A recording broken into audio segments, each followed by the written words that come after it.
नमस्कार, मैं शीतल पीसी, सत्यहिंदू.com पर आपका स्वागत है।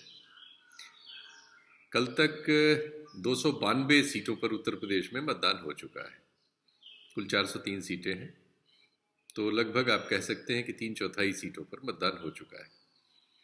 तो ये वक्त है कि इस बारे में देखा जाए कि आखिर इतनी सीटों पर अब क्या तस्वीर बन रही है। हमारे लिए शौकिया सेफोलॉजी करने वाले मिलन कुमार जी, जो एक रिटायर्ड गवर्नमेंट सर्वेंट हैं, देहरादून में रहते हैं और हमारे कार्यक्रमों में आते हैं, उन्होंने आंकड़ों में थोड़ा सा अपना काम किया है। करते रहते हैं, मेरे प्रोग्राम्स में डाटा जुटाने का, रिसर्च करने का काम वो करते रहते हैं। तो उनसे हम ये समझने की कोशिश करेंगे कि अब तक जो चुनाव हुआ है वो कहाँ जा रहा है और उसमें अभी फ़िलहाल किसको बढ़त उनके हिसाब से मिल रही है, क्यों मिल रही है, कहाँ कहाँ से मिल रही है और कितनी मिल रही है। ये तो उनसे समझने की कोशिश करते हैं। मिलन कुमार जी एक बड़े दिलचस्प ढंग से अपने इस काम को करते हैं और उसमें बड़ी तार्किकता है, वैज्ञानिक ढंग से उसका वो आकलन करते हैं। हालांकि मनुष्य कोई भी काम करता है उसमें गलतियां हो सकती हैं, तो वो हम 10 तारीख की परीक्षा में देख लेंगे और जाहिर है कि आदमी फिर उससे सीखता है और उसको बेहतर करता है। तो फिलहाल मिलन कुमार जी से आपको मिलवाते हैं उनके आंकड़ों की पोटली के साथ। तो मिलिए मिलन कुमार जी से और जानिए कि 292 सीटों में अब तक क्या हुआ है, क्या हो सकता है, उनके अनुसार क्या हो चुका है। मिलिए मिलन कुमार जी से। मिलन कुमार जी, आपका स्वागत है सत्य हिंदी पर। और हम लोग अब अपनी बातचीत शुरू करते हैं और दर्शकों को जो हम लोगों की बातचीत थी उसको बताने की कोशिश करेंगे, जिससे वो समझें कि आखिर अब तक हुआ क्या है। तो सबसे पहले तो आप जरा सा पिछले दौर के मतदान का जो कल खत्म हुआ है उसका मत प्रतिशत और उसके बारे में एक छोटी टिप्पणी कर दें, फिर हम आगे बढ़ते हैं। तो हम अगर 5वें चरण से स्टार्ट करते हैं जी जी, तो 2017 में बीजेपी यहाँ बहुत ही मजबूत स्थिति में थी। ठीक, 48 सीट्स बीजेपी के पास थी, 3 अपना दल, यानी 51 सीट्स जो है 61 में से। जी। और अगर हम परसेंटेज की बात करें तो अपना दल को मिलाकर ये 40.29% पर बैठी हुई थी, जो एक बहुत ही मजबूत स्थिति थी। ठीक। समाजवादी पार्टी की महज 4 सीटें थी और बीएसपी की 3 सीटें थी और दोनों का वोट प्रतिशत जो है ऑलमोस्ट 21.7 और एक का 21.6 था। अब इसमें एक बात, इसमें कांग्रेस चूंकि अलायंस में थी समाजवादी पार्टी के, वो कितनी सीटें लड़ी थी इस एरिया? हाँ, तो कांग्रेस का इसमें जो है 6.42% जो है इसमें था। अलायंस तो था ही इनका और 6% के करीब, पर मैंने इनका सेपरेटली निकाला है। तो दोनों का अगर आप मिला दें तो ये इनका करीब जो है 28% के करीब इनका ये बन जाता है। हाँ, पर इसमें जो इम्पोर्टेंट चीज जो देखने वाली है, बिकॉज हम हमेशा ये कहते हैं कि भाई टास्क कितना विकट है, तो जो लीड्स थी इसमें एंड अबव का मैं एक टोटली फिगर अगर आपको बता दूं, 30,000 से लेके 1 लाख तक की जो लीड थी, 27 सीट्स ऐसी थी। ये मेजर आंकड़ा, 27, जी हाँ। और अगर हम 20 से 30,000 को ले लें तो 17 ये आ जाती हैं। तो यानी 44 सीट्स यहाँ पर ऐसी थी जिन पर जो है लीड इनकी 20,000 से ऊपर थी, अबव थी। तो ये काफी जो है, मतलब देखा जाए तो ये काफी एक दुष्कर टास्क था समाजवादी पार्टी के लिए। तो अब मैं समझता हूं कि हम आज के उस पर आ जाएं कि कल जो मतदान हुआ है, तो इसमें देखने में ये आया है कि वोट प्रतिशत जो है थोड़ा सा कम रहा है। इसमें 2017 में मैंने इन्हीं सीटों का निकाला था तो 58.37 आता है। अच्छा, 58.37। और इस बार जो इलेक्शन कमीशन के फेज 5 के फिगर्स आए हैं, ये आए हैं 57.32। तो ऑलमोस्ट 1% के करीब आप मानिए इसमें मतदान घट गया है। पर इसमें जो एक नोटिस करने की चीज वो ये है कि जो सिटी एरियाज हैं इनमें मतदान जो है काफी कम हुआ है। मैं आपको कुछ एग्जांपल देना चाहूंगा कि जैसे अमेठी है, यहाँ पर 56.1 से 54.7 आ गया है। अच्छा, आपका बाराबंकी है, यहाँ पर 66 से 64 आ गया है। इलाहाबाद में एक हाँ जी जी अच्छा, जी। इलाहाबाद में जो है इसमें दो एक्सेप्शंस हैं। हम्म, इलाहाबाद वेस्ट में 47.4 से एकदम 51.2 चला गया। ठीक। और इसी का मैं थोड़ा सा सोच रहा था कि ऐसा ये इतना एक्सेप्शन क्यों है। इलाहाबाद साउथ में भी 45.16 से 47.05 चला गया, तो 4 और 2%। तो एक चीज तो ये भी है कि इलाहाबाद में इस बार स्टूडेंट्स में बहुत रोष था, जो लाठीचार्ज हुआ था वहां पे। जी जी जी जी तो जी क्या मतलब, और इनका जो गुस्सा है क्या वो इस मतदान में कन्वर्ट हुआ है? जी। तो कुछ ना कुछ तो कारण होगा, बिकॉज 4% मतदान का बढ़ जाना जो है, तो इसके पीछे डेफिनेटली जो है मतलब कुछ ना कुछ कारण तो सॉलिड होना चाहिए। ठीक। अब इसमें एक और चीज जो नोटिस में एकदम आ जाती है, हम्म। अयोध्या जो है, आई थिंक फेज 5 का जो बिल्कुल जिसको बोलते हैं ना सेंटर ऑफ अट्रैक्शन जो था, वो अयोध्या था। जी जी जी और आप देखिए, है ना, इसमें जी कितना हाइप हुआ, सारे बड़े बड़े मतलब नेताओं ने यहाँ पर रैलियां की। जी। और हाइप में तो ये शुरू से रहा है। हम्म। पर सरप्राइजिंगली अयोध्या में जो पिछली बार हुआ था 61.96%, ठीक। और इस बार ये घटकर 58.11 या 4%, टू बी एग्जैक्ट 3.85, 4% की गिरावट जो है अयोध्या में आई है। तो ठीक। अब ये भी जो है एक अध्ययन का विषय होगा कि भाई हम्म। इसमें एकदम जहां इतना हाइप हुआ, वहां पर जो है मतदान इतना क्यों गिर गया। ठीक। एक दो चीजें और नोटिस में आती हैं हम्म। कि प्रतापगढ़ की बाबागंज और कुंडा, ये पिछली बार जो दो इंडिपेंडेंट्स यहाँ पर जीते थे, राजा जी भैया जी उनका काफी नाम है। जी जी। और ये भी उन्हीं के 245 सीट भी बेसिकली उन्हीं की मानी जाती है, हाँ हाँ। बाबागंज की सीट। जी। इस बार जो है ये बहुत ही मतलब हैरत अंगेज लगता है कि इतना कम जो है, इतना ज्यादा फॉल क्यों हो गया है मतदान में। अब आप देखिए, कुंडा में 55 से एकदम 49.5, ऑलमोस्ट 6% का छह जो है फॉल परसेंट हुआ घटा है। है, मेजर सिक्स मेजर। परसेंट ये बहुत होता है। जी। 6%।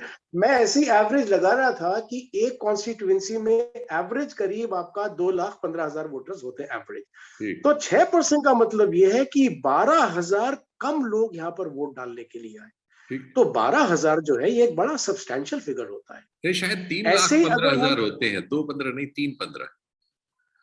नहीं एवरेज अगर मैंने लगाया, हाँ इसमें अगर आप एग्जैक्ट उसमें चले जाएं तो चलिए कोई इसमें बात जो नहीं, है कोई और बात भी नहीं, ज्यादा कोई बात नहीं, है। जी आप जी, एक वो तो मैंने एक अनुमान एक लगाया। रफ ठीक। एवरेज मैंने लगाया था, इसका भी हम लोग देख लेंगे कितना ठीक। है। तो अच्छा, अब हम अगर कुंडा पर आ जाएं तो कुंडा में पिछली बार हुआ था 58.63%। ओके। इस बार कुंडा से गिर के जो है ये 52.12% पर आ गया। ओ। तो ये बहुत सरप्राइजिंग है कि 6% जो है इन हम्म। दोनों जगह जो है मतलब मतदान कम हुआ है। मैं यहाँ पे आपको और जरा एक, सा हस्तक्षेप जी जी, करूंगा। ये कुंडा और हाँ हाँ, बाबागंज में जो हुआ है, वो ऐसा जी हुआ जी है कि यहाँ पर जो समाजवादी पार्टी है, पिछले 3 बार से अपने प्रत्याशी नहीं देती थी। एक तरह जी से जी इनको वाकओवर सा मिलता था, और ये माना जाता था कि इस सीट पर इनको कोई हरा नहीं सकता। जी एक जी इस तरह की धारणा थी, इन 2 सीटों का एक तरह से वाकओवर सा होता था। इस बार जी समाजवादी पार्टी ने एक प्रत्याशी, जो पहले राजा भैया के साथ ही कहा जी जाता है कि राजा भैया की जो छवि है वो बाहुबली की है, तो जी उनके हाँ, जो बाहुबल में योगदान करने वाले जो तत्व होते हैं, उनमें से एक तत्व ये भी था। जी और इसकी पत्नी जो है जिला पंचायत में पदाधिकारी है। तो वो सब जी एक ही ग्रुप से पहले बने थे, अब वो अलग हुआ है और वो आमने सामने आया। तो निश्चित तौर पर इस क्षेत्र में, चूंकि एक ये बहुत सामंतवादी प्रभाव वाला इलाका है, तो आप जी देखते हैं बहुत सारे वीडियो आते हैं जिसमें राजा भैया घर से निकल रहे हैं और सैकड़ों गरीब किस्म के लोग मैले कुचेले आ रहे हैं, पैर छू रहे हैं उनके। जो आ रहा है पैर छू रहा है और वो आशीर्वाद टाइप दे रहे हैं, और कहते भी जी हैं हाँ, राजा भैया, राजा यानी किंगडम। तो एक फ्यूडल माइंडसेट का इलाका है, और जी जिस जाति के राजा भैया हैं उस जाति के उतने मत नहीं है, लेकिन जमीनों पर अधिकार की वजह से जो ग्रामीण इलाके हैं उसमें जमीन किसकी है इसका महत्व होता है, और जो पहले से परंपरा चली आ रही है उस महत्व की वजह से एक अलग तरह का जी रिश्ता समाज से आपका होता है। लोकतंत्र इसको जी तोड़ता है, और सामंतवाद के खिलाफ बहुत तरह के आंदोलन वगैरह ने और समझ राजनीतिक हलचलों ने इसको कमजोर किया है। लेकिन अभी भी ये बहुत जगहों पर उपलब्ध है, और इस सेगमेंट में जहां कल चुनाव हुआ है, कल वोट पड़ा है, ये इसका आप कह सकते हैं कि ज्यादा असर वाला इलाका है। इसका। तो इस बार चूंकि वहां चुनौती मिली है और समाजवादी पार्टी के उम्मीदवार से मारपीट हुई है, उसमें एफआई मुकदमा दर्ज हुआ है। एक और शेड्यूल कास्ट किसी जो बूथ पे वो होते हैं, एजेंट होते हैं, समाजवादी पार्टी के किसी शेड्यूल कास्ट एजेंट को एफआईआर के अनुसार राजा भैया और उनके लोग उठा ले गए हैं, फिर उसको मारपीट के छोड़ दिया है। ये भी एक मुकदमा दर्ज हुआ है। तो वहां कुछ मुकदमेबाजी, कुछ उसके समाजवादी पार्टी का जो प्रत्याशी उसके खिलाफ भी एक वीडियो घूम रहा है, पता नहीं उसमें मुकदमा दर्ज हुआ कि नहीं हुआ। तो वहां हिंसा हुई है, कई बूथों पर बूथ कैप्चरिंग के आरोप समाजवादी पार्टी के प्रत्याशी ने लगाया है। हम जानते हैं कि इस तरह के इलाकों में ये सब चीजें होती हैं और एक बाहुबल के प्रदर्शन से चुनाव में फर्क लाया जाता है। तो निश्चित तौर पर ये वातावरण कुछ जो बदलाव हुआ होगा और जो एक तरह का सामंतवादी स्ट्रक्चर है उसमें अगर दरार आ रही होगी, तो बहुत सारे ऐसे मत जो शायद पिछली बार फर्जी पड़े हों या जो इस बार गए ही ना हो इस झगड़े झंझट के डर से, इन दोनों में से कोई एक कारण होगा जिसने ये 6% की गिरावट पैदा की है। और इससे एक खतरा भी पैदा हो गया है कि अगर ये 52% मत वो है जो लोगों ने अपने मन से डाला है, चूंकि वहां आबादी का जिस तरह से स्ट्रक्चर है उसमें समाजवादी पार्टी के पक्ष में मत ज्यादा भी हो सकते हैं और कहीं ऐसा बड़ा उलटफेर भी हो सकता है कि पता चला नतीजे के समय हमें लगे कि राजा भैया के लिए मुश्किल हो गई, या तो बहुत छोटे मार्जिन से जीत पाएंगे और या फिर कहीं उल्टा ना हो जाए। कुछ लोग ऐसी भी कयास लगा रहे हैं, हालांकि इस बात को खंडित करने के लिए बहुत सारे लोग मौजूद हैं सोशल मीडिया और मीडिया में कि ऐसा नहीं हो सकता, लेकिन ऐसा हो सकता है कहने वाले भी मौजूद हैं इस बार कि वो चुनाव जीत न पाए। तो ये दोनों चीजों की संभावना इस बार बनी है। अब ये तो क्लियर ही हो गया कि वहां मतदान 6% कम हुआ है, जो आपके आंकड़ों की रिपोर्ट से हमारे सामने आया है। अब आप और बताएं जरा सा, उप मुख्यमंत्री जहां लड़ रहे थे वहां क्या हुआ सिराथू में? हाँ, तो यहाँ का भी जो है, अब आप जैसे ट्रेंड तो लोअर पोलिंग का है, लेकिन ये कौशाम्बी के सिराथू में जो है यहाँ पर पोलिंग काफी हाई हुआ है, काफी हाई। 55, मतलब आप देखिए कि कुंडा के बिल्कुल विपरीत, कुंडा में तो इतना नीचे चला गया और सिराथू में जो है 2017 में 55.94% था ये, और 55.94 से बढ़ के इस बार ये 60.05, तो ऑलमोस्ट आप समझिए कि अबाउट 4% जो है ये बढ़ गया है। अब इसके जो है, आप तो उस एरिया में थे, क्या माने निकाले जाए? नहीं, मैं उस एरिया में नहीं था, लेकिन मेरे बहुत सारे मित्र उस एरिया में थे और सबकी रिपोर्ट्स मैंने देखी हैं। वहां चुनाव में बड़ा जोश था, उनके पक्ष में भी उनके विरोध में भी। अब ये नतीजे बताएंगे कि ये जोश किसके पक्ष में गया है, लेकिन बहुत सारी रिपोर्ट्स वहां से उल्टी आ रही हैं। वैसे इस समय वातावरण भी बटा हुआ है, तो एक ऑब्जेक्टिव रिपोर्टिंग की स्थिति हमारे सामने नहीं है और हमारे सामने ज्यादातर स्थिति जो है वो ऐसी है जिसमें दोनों पक्ष अपने अपने दावे करते हैं। तो हमारे पास जो तथ्य हैं हम उन्हीं पे रहते हैं। तथ्य ये है कि वहां ज्यादा मतदान हुआ है, औसतन ये माना जाता है कि ज्यादा मतदान जो है वो जो सरकार में होता है उसके विरुद्ध जाता है नॉर्मली। तो ये हो सकता है कि ये ऐसा हुआ हो, इस वजह से हुआ हो। दो प्रबल जातियां वहां आमने सामने थी, एक उप मुख्यमंत्री की अपनी जाति और एक दूसरे, उनको आप कह सकते हैं जो उनके चुनौती देने वाली प्रत्याशी पल्लवी पटेल थी, पल्लवी पटेल उनकी जाति यानी कुर्मी जाति। तो दो ओबीसी जातियों के बीच ये मुकाबला एक तरह से बन गया था। अब उसमें ये भी है कि मौर्य समाज में एक धारणा थी कि इनके साथ बहुत अपमान वगैरह हुआ है जब ये बीजेपी में रहे हैं, स्टूल मंत्री करके इनका स्लोगन था।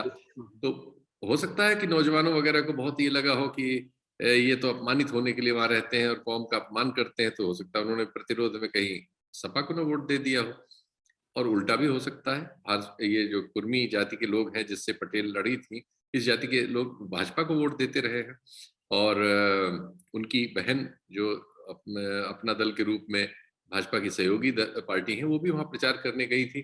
तो कुछ भी हो सकता है, लेकिन अब इतनी परस्पर विरोधी और इतनी स्ट्रांग संभावनाएं लोगों ने प्रस्तुत की है कि हम लोग उसे जैसे का तैसा छोड़ देते हैं। 10 तारीख की गिनती के लिए आगे बढ़ते हैं। और बताइए सामंती इलाके की कुछ प्रमुख जो सीटें हैं।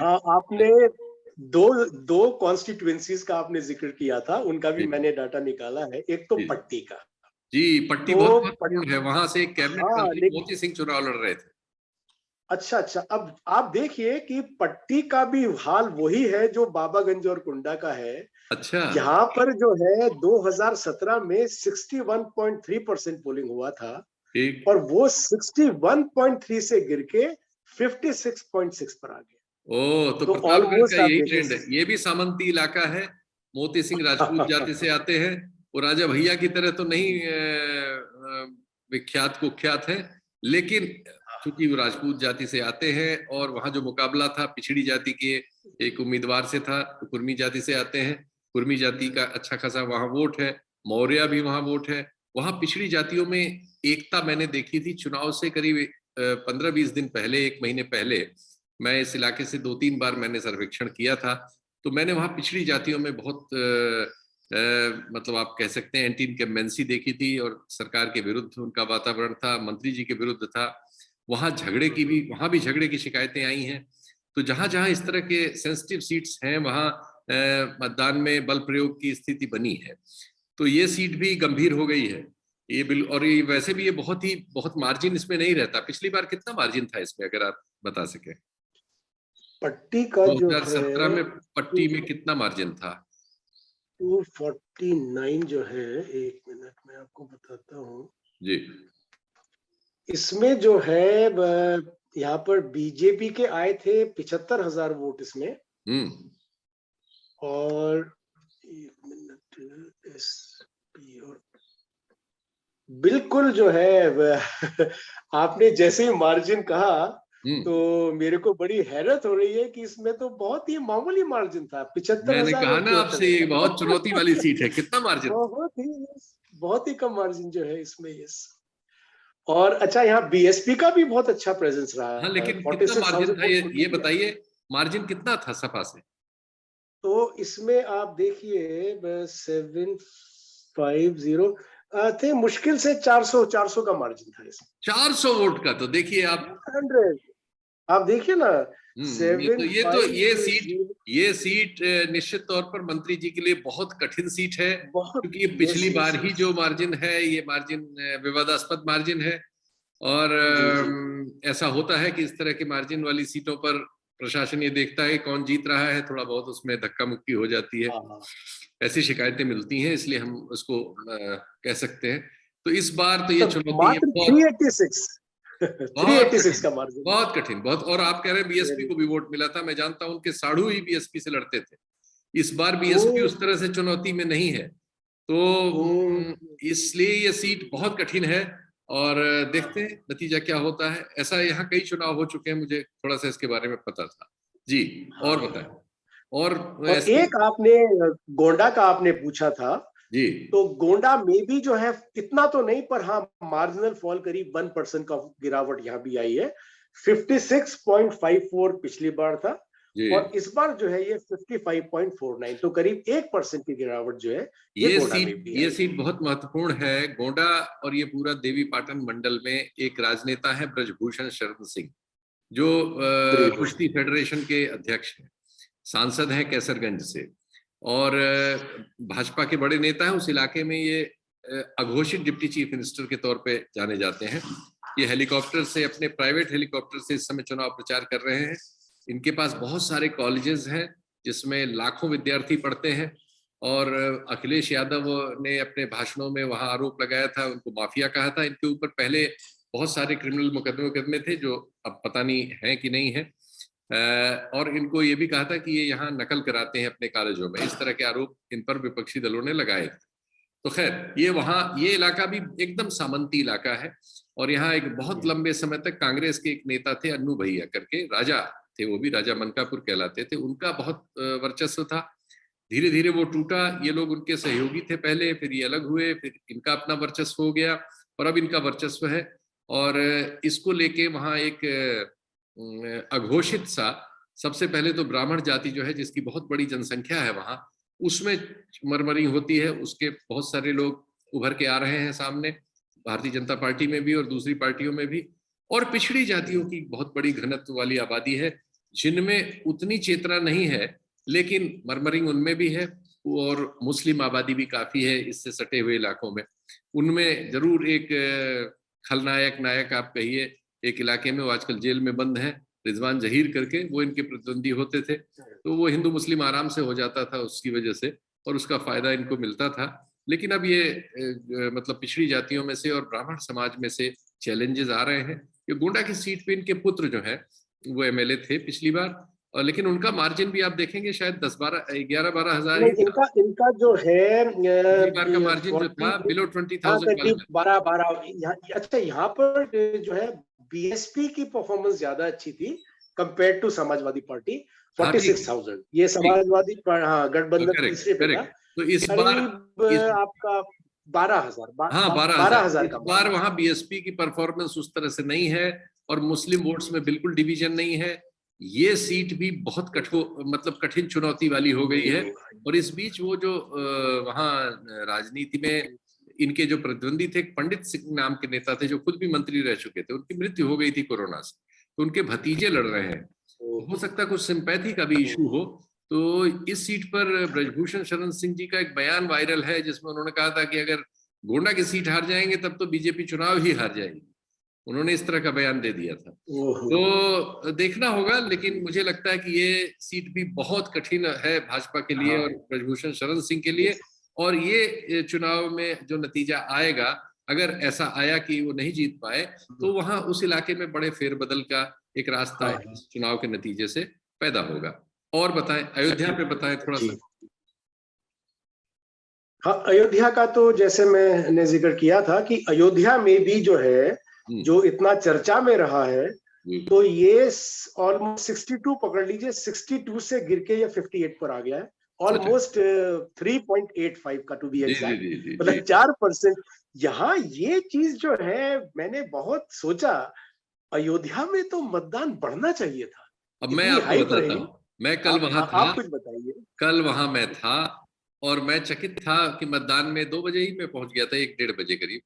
उस तरह का जोश नहीं था, और बड़ा अजीब तरह का वोट हो रहा था। जिन इलाकों में मैं गया वो बीजेपी के घनत्व वाले इलाके थे, मंदिर के पास के इलाके थे। वहां सपा का फड़ ही नहीं दिख रहा था। तो स्थानीय पत्रकारों को मैंने फोन किया, तो उन्होंने बड़ी मजेदार बात बताई। उन्होंने कहा कि इस बार मुसलमान जो है यहाँ बहुत ही सावधानी पूर्वक अपना मतदान कर रहा है। उन्होंने गलियों में अपने फड़वड़ बचाए हैं, वो ज्यादा वहां इकट्ठा नहीं हो रहे हैं कि उनका फोटो खींच के या उसका वो लेके। होता ही है कि वहां जब चुनाव होता है तो आरएसएस वाले क्या करते हैं और बीजेपी वाले, कि साइकिलों से या मोटरसाइकिलों से एक तरफ से दूसरी तरफ कहना शुरू कर देते हैं हिंदू बस्तियों में कि मुसलमान जो है लाइन लगा के वोट दे रहे हैं और आप लोग घरों में बैठे हैं। उत्तेजना पैदा करके वो हिंदू वोट ले जाते हैं। तो वो मुसलमानों ने इस बार बहुत सावधानी से बिना अपना शोर मचाए हुए अपना मतदान किया, और ज्यादा दिखाया नहीं। और ग्रामीण इलाकों में, जो इसके थोड़े से ग्रामीण इलाके हैं और आउटस्कर्ट वाले इलाके हैं, उसमें उनका खूब बहुतायत थी। तो वहां के लगभग सभी प्रमुख पत्रकारों ने मुझसे कहा कि इस बार भाजपा का जो कार्यकर्ता है वो उदासीन है, क्योंकि जिस तरह से संचालन अयोध्या में किया गया है दिल्ली और लखनऊ से, उससे स्थानीय लोगों की बड़ी उपेक्षा हुई है। और स्थानीय नागरिकों का जो जीवन शैली में कोई ऐसा बदलाव आया नहीं है, कठिनाइयां ही बढ़ी हैं। तो जैसे दूसरी जगह के लोग परेशान हैं, वैसे अयोध्या के लोग भी आर्थिक रूप से परेशान हैं। और जो समाजवादी पार्टी का नेता है वहां जो चुनाव लड़ रहा है, पवन पांडे, वो बहुत ही लोकप्रिय है, बहुत ही मेहनती है, लोगों के लिए एक्सेसिबल है।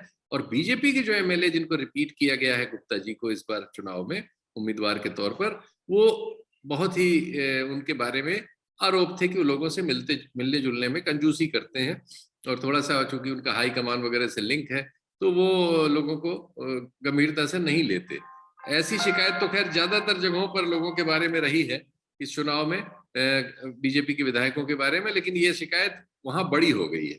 तो ये जो मतदान का प्रतिशत कम आप देख रहे हैं, इसमें लोकल जर्नलिस्ट के हिसाब से स्थानीय बीजेपी समर्थकों की उदासीनता मुख्य कारण है। क्योंकि जो सपा के समर्थक हैं उन्होंने तो अपनी जगहों पर सारा वोट अपना जो भी संभव था डाला है, और जबकि भारतीय जनता पार्टी में उस तरह का उत्साह नहीं था। इसलिए वहां कल उन लोगों ने मुझे कहा था कि ये सीट भाजपा हारने जा रही है। एक बहुत बड़ी बात थी, लेकिन ये बात कही वहां लोगों ने और वीडियो पर कही, और कल का वो वीडियो बहुत सारे लोगों ने देखा है। जी, और प्रमुख सीटें बताएं कल वाले उसकी। आई थिंक मेरा ख्याल है हो गई। मोस्टली तो है, हाँ मोस्टली तो हो गई है। और बस एक लास्ट ऑब्जर्वेशन ये था जी कि जो प्रोमिनेंट जितने भी सिटी एरियाज हैं वहां पर मतदान कम हुआ है, सिटी ठीक एरियाज में, है ना, ठीक जैसे अमेठी प्रॉपर, सुल्तानपुर प्रॉपर, है ना, ठीक। और ये आपका बहराइच, ये जितनी भी प्रॉपर सीट्स हैं। हाँ, तो इसमें भी एक सुनने में ये आ रहा है कि सिटी एरियाज में अगर उदासीनता है तो शायद बीजेपी का वर्कर, बिकॉज सिटी एरियाज इनके गढ़ माने जाते हैं, तो यहाँ पर कम से कम पोलिंग रिपीट होना चाहिए, लेकिन नहीं हुआ है। इस पे आप अगर कुछ अब हम कहना चाहेंगे मुद्दे तो। पे आते हैं। वो जो आप इस अभी 292 सीट है ना जिन पे मतदान हो चुका है, जी जी जी। 292। हाँ हाँ हाँ। तो इन 292 जी हाँ। 292 सीट्स का आपका जो आपका मेथड है उसके अनुसार आपका आकलन क्या है? आपको क्या लग रहा है, जी क्या हो रहा है, वो बताएं। जी हाँ। तो मैं कल से मैं इसी एक्सरसाइज में लगा था, तो हम्म पहले तो हम थोड़ा सा इसको टच कर लें, बिकॉज बाकी तो हमने डिटेल में कवर कर दिया, उसकी फिर मैं हम्म आपको समरी बताऊंगा। हम्म तो कल मैंने पूरी जितनी भी रिपोर्ट्स आपकी आ रही थी, और भी बहुत सोर्सेज से रिपोर्ट्स आ रही थी, हम्म तो मिनिमम 15% एंटी इनकम्बेंसी 15 फेज में जो है, हम्म। मेरे अनुमान से 15% है। अच्छा। तो अगर हम 15% एंटी इनकम्बेंसी लगाएं, हम्म तो इसमें गठबंधन की बनती है 20 सीट्स, हम्म 20, बीजेपी की 33, हम्म कांग्रेस की 2, हम्म बीएसपी की 4, हम्म और डाटा के हिसाब से ये जो 2 राजा भैया की सीट, मेरे डाटा के हिसाब से तो ये उनको ही जा रही है। तो ठीक है सिंस मेरे लिए तो मेरा डाटा ही सब कुछ है, तो ठीक अभी है ये वाली सीट्स मैं उनको ही दूंगा। ठीक तो ठीक। इस तरह से ये 61 हो जाती है। लेकिन हाँ जैसा मैंने पहले भी आपके प्रोग्राम में कहा था, हाँ ये फिफ्थ वाला जो है, हाँ। ये डू एंड डाई फेज था बीजेपी के लिए। अच्छा। इनको ये फेज स्वीप ही करना था सर्वाइवल के लिए। ओके। मतलब इनको जो है 50 सीट तो लानी ही थी। हाँ अच्छा, जैसे मैं आपके दर्शक जो पहली बार ज्वाइन कर रहे होंगे उनको भी बता दूं जी कि मेरा जो मेथड है, इसको मैं मैक्सिमम मिनिमम मेथड बोलता हूं, कि जिसमें हम मिनिमम सीट्स और मैक्सिमम सीट्स लगाते हैं। ठीक। तो अगर मैं इसमें 20 सीट्स निकाल रहा हूं, तो हम्म 20 गठबंधन की मिनिमम है, मतलब इसके ऊपर ही आ सकती है, इसके नीचे नहीं आएगी। ठीक। और अगर मैं बीजेपी की 33 लगा रहा हूं, तो हम्म ये इसकी मैक्सिमम है, ये इसके ऊपर नहीं, इसके नीचे ही जा सकती है। मेरा मेथड इस ठीक प्रकार के नतीजे देता है। ठीक ठीक तो 20 और 33 तो ये हो गई। ठीक। अब अगर आप कहें तो मैं इनकी जो है समरी, अगर आपको आपको फेज वाइज में डाटा दूं या नहीं नहीं, समरी पूरी करके दे पूरी दूं समरी एक बार में दे। एक बार में? अच्छा, जी तो अभी इन 292 सीट्स में जो है जी। गठबंधन की बन रही है 152, 152 सीट्स। कैसे? 292 में किस रेशियो से? 152 सीट। और अच्छा, बीजेपी नहीं प्लस नहीं की बन नहीं रही नहीं, है ये क्लेरिफाई करें 120 ना, ये सीट्स, 152 120 आप सीट्स। 10%। कांग्रेस की 9 बन रही है, और बीएसपी की, इन दोनों की 9 और इंडिपेंडेंस की 2। नहीं नहीं नहीं नहीं, एक सेकेंड। ये जो आप 152 के नतीजे पे पहुंचे हैं, ये 10% एंटी इनकम्बेंसी पे पहुंचे हैं, नहीं 15%? नहीं नहीं नहीं, मेरा, हाँ हाँ, ये मैं जरा सा आपको एक्सप्लेन कर ये दूं क्लेरिफाई करिए ना, कि 152 पे मेरी कैसे जो, पहुंचे आप? हाँ, ये इसमें क्या है कि हम एंटी इनकम्बेंसी जो है ये फेज वाइज लगाते हैं, ठीक। फेज वाइज जो है। हम्म तो इसमें फेज 1 जो है, इसमें जो है थर्ड, बिकॉज ये जो जाट बेल्ट है, यहाँ हम्म। पर मिनिमम आप आज आप मेरा, इसको भी, मेरी भी परीक्षा हो जाएगी 10 तारीख को, हाँ। यहाँ पर 30% मिनिमम एंटी इनकम्बेंसी है, जो अच्छा। पहला वाला जो फेज है, ये जो ठीक जाट बेल्ट है। बिकॉज इसमें क्या था कि गुजर भी, बहुत रिपोर्ट्स आई हैं कि गुजर जो है वो खुश नहीं है ज्यादा। तो ठीक है यहाँ तो 30% आप मिनिमम मिनिमम पकड़ के चलिए। ठीक ठीक। उसके बाद जो हमारा सेकेंड फेज आता है, इसमें मैंने जो है 15% लिया है। हम्म और थर्ड फेज जो फिर वापस आपका ये जरा थोड़ा माइनॉरिटी बेल्ट आ जाता है, हम्म। इसमें मैंने 20% लिया है। ठीक फोर्थ और फिफ्थ फेज में मैंने 15-15% लिया है। ठीक तो ये जो है मेरा अंक। और ठीक। मैं जो ये एंटी इनकम्बेंसी, इसीलिए मैं लास्ट मोमेंट तक वेट करता हूं। तो इस पर बहुत रिसर्च जाती है, बहुत सारे सोर्सेज, मेरे अपने भी बहुत सारे सोर्सेज हैं कई जगह, बिकॉज सारा खेल इसमें, एंड मेरा जो मेथड है सब हम्म। कुछ एंटी इनकम्बेंसी पे डिपेंड ठीक करता है है। ठीक है आपने एंटी इनकम्बेंसी पकड़ ली तो रिजल्ट ठीक आ जाएगा। ठीक। तो ये 152 सीट्स इस तरह से मैंने निकाली है। तो फिर आप मैं कहें तो थोड़ा सा 292 में 152 सीट आप दे रहे हैं समाजवादी पार्टी गठबंधन को? समाजवादी पार्टी को और इनके गठबंधन को।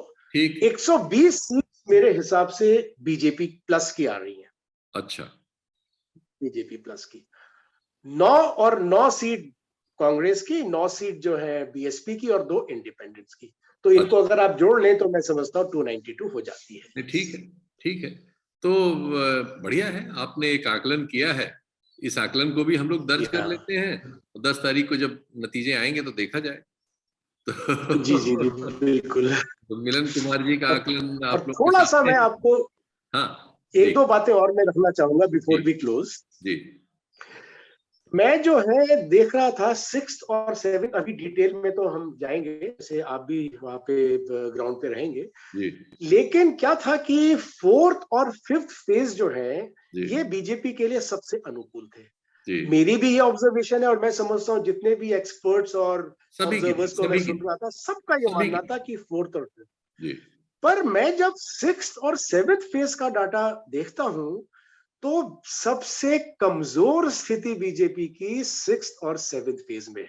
करेक्ट। मैं थोड़ा सा इसका आपको थोड़ा सा मैं आपको डाटा से जो है मतलब इसको आप बता दें अपनी प्लीज। बात की पुष्टि जी, पुष्टि जी, करने की कोशिश करूंगा जी। कि हम अगर फेज 6 को देखें जिसमें 57 सीट्स हैं, हम्म। तो इसमें गठबंधन ऑलरेडी 7 पर आगे है हाँ, और बीएसपी ऑलरेडी 3, यानी 10 सीट्स पर तो वहां पर ऑलरेडी इनके हाथ से चली गई अच्छा। 6 वाले फेज में। हाँ पर हम जब 7th फेज पे आते हैं, जी, अब यहां देखिए बड़े गौर करने की बात है कि 7th फेज में गठबंधन बीजेपी से 18 सीट पर ऑलरेडी आ गए। मैं 2017 की बात कर रहा हूं, अच्छा, 18 सीट्स जी। अच्छा। और और बीजेपी 5 सीट्स पर आगे है।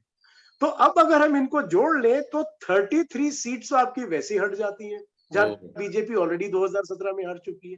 तो ठीक। यानी कि 111 में से अगर हम 73 को हटा दें तो अब फाइट जो है ये सिर्फ 78 सीट्स पर रह गई है। अच्छा। इसीलिए कल जो है जब मैं डिस्कशन पे था तो कुछ लोग शायद मेरे से एग्री भी नहीं करे, तो मैं यही कह रहा था कि बीजेपी की राह बहुत मुश्किल हो चुकी है बाकायदा, क्योंकि अब 78 सीट्स पर आप कितना, और वो भी ऐसे एरिया में जो आपकी इस पूरे 7 फेजेस में 6 और 7 ये बीजेपी की सबसे कमजोर कड़ी है।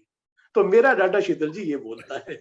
चलिए, इसी नोट पे आज के कार्यक्रम को समेटते हैं और फिर कल जो अगला चरण है और उसके बाद फिर आपको पकड़ेंगे और फिर आपसे पूछेंगे कि जी आपके आंकड़े जरूर। की जबान क्या है।